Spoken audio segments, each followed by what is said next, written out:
What's up, everyone? My name is Mr. Boogs, and today I'm going to be showing you a new way of working with drum loops in Studio 1.5 using the Slice to Sample 1 macro. So firstly, if you don't have this macro, to access it, you have to go to the cloud section on your Presonus browser, sign in to your Presonus Exchange account, go to your macro section, scroll all the way down till you see Other.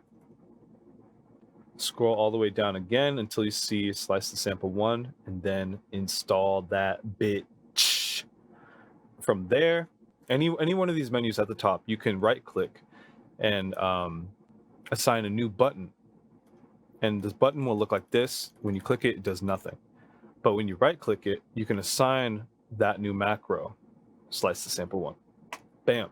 So why is this essential to your production efforts?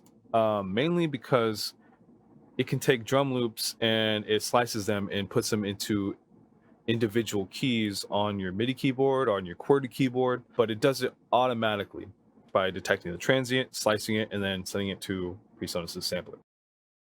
So let's hear this drum loop first, and we're gonna see this in action. Hey. Down. Down. So that goes pretty hard. Damn. So what if we want to like spice it up? Like, what if we want to like have a double time instead of like time stretching it? We want to have our own little drum groove going too, but try utilizing the same samples, the drum samples from this audio loop.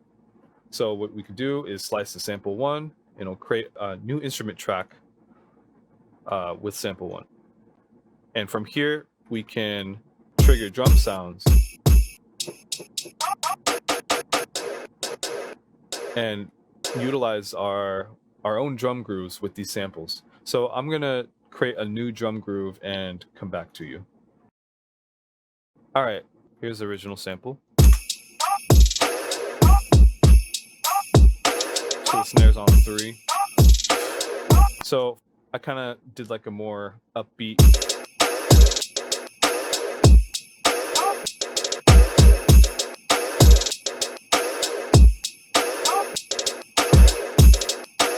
and that's all by using the sounds from that drum loop.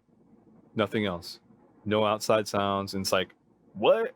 That's crazy. That can speed up your workflow so quick.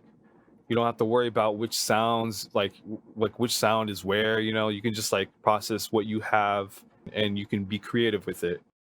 So let's say we have this drum loop now, but we want to add another layer.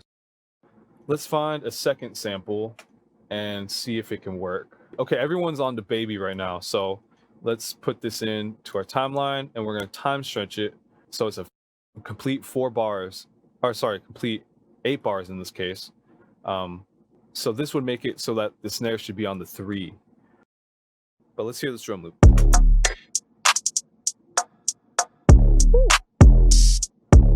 Okay.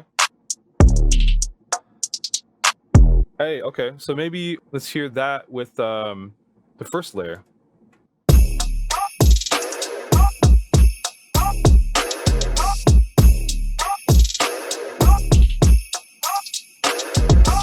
Okay, so it works pretty well. I mean, like, you can move some things in the pocket, and so it's not too much, or, whatever you feel. But let's say we want to layer our sample 1 drums with these DaBaby drums.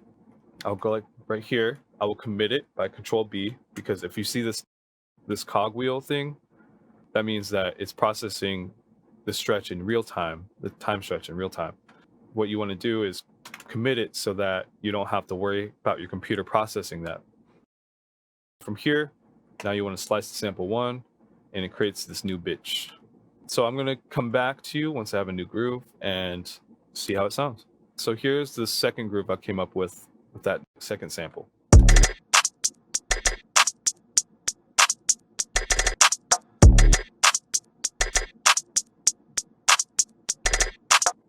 And as you can tell, it's more upbeat, but all I did was actually just copy and pasted this MIDI clip into here, and it worked out perfectly because the snare was on the 3. So let's hear how this sounds now with the first sample one loop.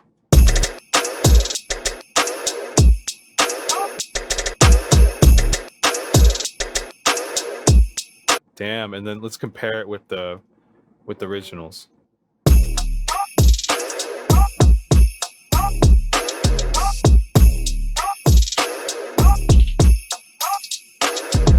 I mean, I think this is a good way to create some inspiration on whatever you're working on. Drums, percussion, anything, you know?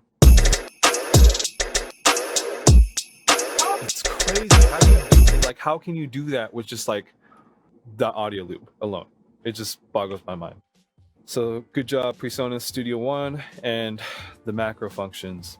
I'm definitely going to be exploring this, and if you have any questions, then please leave a comment. I would like to hear if there's anything I'm missing out production-wise that you guys can help me out on. But yeah, feel free to subscribe, hit that like button, or hit that dislike button, whatever you want. And I will see you next time. Bye.